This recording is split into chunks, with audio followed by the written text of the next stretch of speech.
एक शिकारी, वो शिकार करता था रोज। क्या खाता था? हिरण मार के खाता था, और जीव जंतु छोटे छोटे जो होते हैं उन सबको मार के खाने का उसका ये नियम था रोज का। एक दिन जंगल में घूम रहा था, तो जंगल में घूमते घूमते उसने देखा एक गुफा में एक संत विराज रहे हैं। और संत को देख करके उसके मन में भाव आया, बोले कि भैया हम लोग हैं तो शिकारी, इतने पवित्र तो है नहीं, लेकिन हमारी माताजी आदि सबने कहा है कि भैया संतों का खूब सम्मान करना चाहिए। मन में विचार करने वाला लगा, बोले अब सम्मान में कैसे करूं, एक काम करता हूं, इनके लिए कुछ भोजन ले आता हूं। बेचारे संत हैं, यहां पे बनाते खाते होंगे, कैसे करते होंगे सब काम, तो इनके लिए एक भोजन ले आता हूं। भोजन उसके लिए तो वो हिरण ही भोजन है। वन में गया, एक हिरण को पकड़ करके जाले में बांध करके और संत के द्वार पर आ गया, और गुफा के बाहर से चिल्लाने लगा, गुरुजी जल्दी आओ। संत कहने लगे, कौन आ गया हमारे द्वार पे? बाहर आए तो क्या देखा, वो शिकारी खड़ा था और उसके हाथ में एक जाला, जाले में हिरण बंद था। संत ने कहने लगा, बोले ये क्या लाए हो बेटा?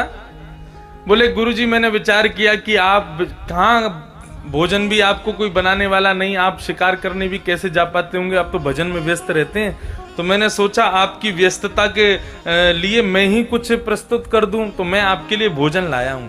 लो ये हिरण है, इसको मार के काट के दोनों पका के आप खा लेना, फिर आपकी प्रसादी मैं खा लूंगा। अब संत बेचारे मुस्कुराने लगे, बोले क्या करें, अबोध है, उसको इतना पता नहीं है कि मांस भक्षण नहीं करते हम। अब संत ने ऐसे सहज भाव में कह दिया, अरे भैया इतना सस्ता हिरण नहीं खाता मैं। बोले सस्ता हिरण है ये, 12 सिंह है इसके, कस्तूरी की खुशबू आती है इसमें से, आप कह रहे हो सस्ता हिरण?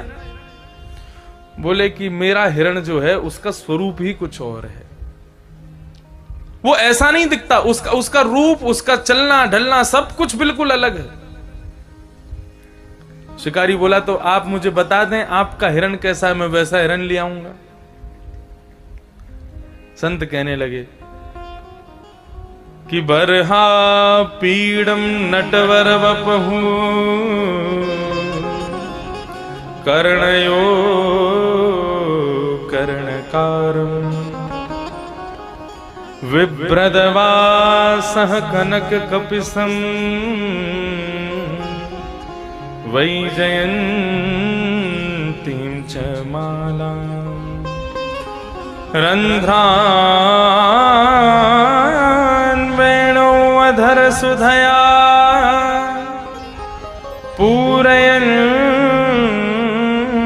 गोपवृन्दै वृन्दारण्यं स्वपदरमणम् प्राविशद गीत कीर्ति। क्या गुण है मेरे हिरण के? बोले मोर मुकुट पहनता है, वो तो कानों में कुंडल पहनता है, गले में वैजयंती माला पहनता है, और कस्तूरी की खुशबू तो क्या, उसमें से चंदन की सुगंधी आती है। जब चलता है तो पैरों की पायल छम छम छम आवाज करती है, उसकी पायलों की आवाज सुनकर के बड़े बड़े ऋषि ध्यान में चले जाते हैं। पीतांबरी पहनता है, कटीले नेत्र हैं, ये सब स्वरूप का वर्णन करने लगे। शिकारी कहने लगा, बोले ऐसा हिरण तो हमने कभी देखा ही नहीं, मोर मुकुट पहनता है, वैजयंती माला पहनता है, पैरों में पायल पहनता है, ऐसा हिरण?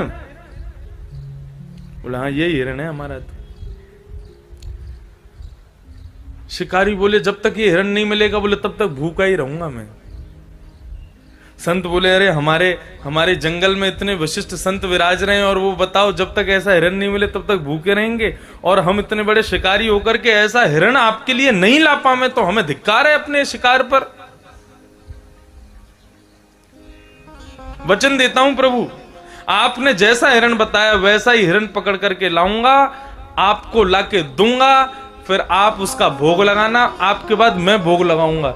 जब तक आपको ऐसा हिरण नहीं मिलेगा मैं भी कुछ नहीं खाऊंगा। चला गया।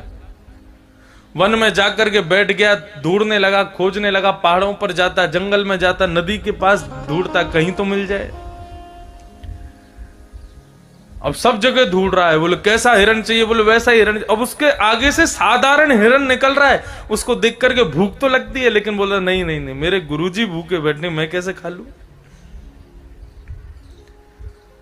3-4 दिन बीत गए, बिल्कुल कंठ सूखने लगा उसका, पेट में मरोड़ मारने लगी भूख के कारण, प्राण मानो जैसे निकलने को होने लगे उसके।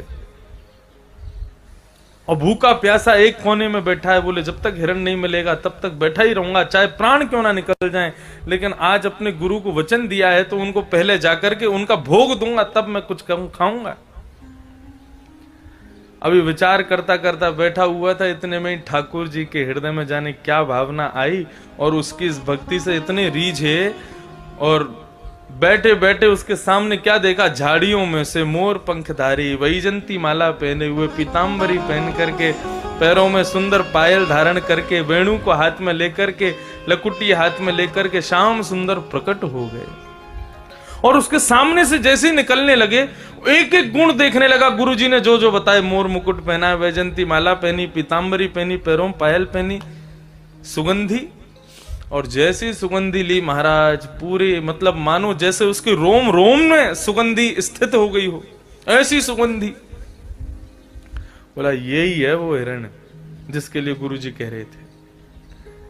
उसने तुरंत अपना जाला उठाया, भगवान पीछे आगे आगे चल रहे थे, उनके पीछे पीछे जाला लेके चल रहा है। उस समय पाते ही जाला फेंक करके इनको पकड़ लूंगा और गुरुजी के पास ले चलूंगा। एक जगह ठाकुर जी रुक गए, थोड़ा वेणु का नाद करने लगे। बोले वाह भाई, ऐसा हिरण पहली बार देखा, बंसी भी बजाता है ये तो। तुरंत जाला फेंका और उसमें ठाकुर जी को बांध करके और अपने कंधे पर टांग करके और ले गया गुफा के बाहर। गुरुजी जल्दी बाहर आओ, देखो मैं आपके लिए क्या लाया। संत बोले भैया ये बढ़िया, हमारा चेला बन गया, ये तो हर दिन आ जाएगा यहाँ पे कुछ ना कुछ लेके। अब पता नहीं क्या लेके आया होगा। जैसे ही संत बाहर आए, गुफा से बाहर आकर के देखा तो शिकारी के कंधे पर श्री राधा रमन लाल बैठे हुए हैं और मोर मुकुट पहने, बिल्कुल जाले में बंद होकर के बैठने, मतलब वास्तव में शिकार करके लाया वो। एक बार तो देख के मूर्छित हो गए गुरुजी, पुनः होश में आए। चेला ने कहा क्या हुआ गुरुजी? बोले तुम जिसको लाए थे कहां? बोलो पेड़ से बांध रखा है मैंने, चलें भोग लगाएं उसका। देखो आपने जैसा कहा बिल्कुल वैसा ही है।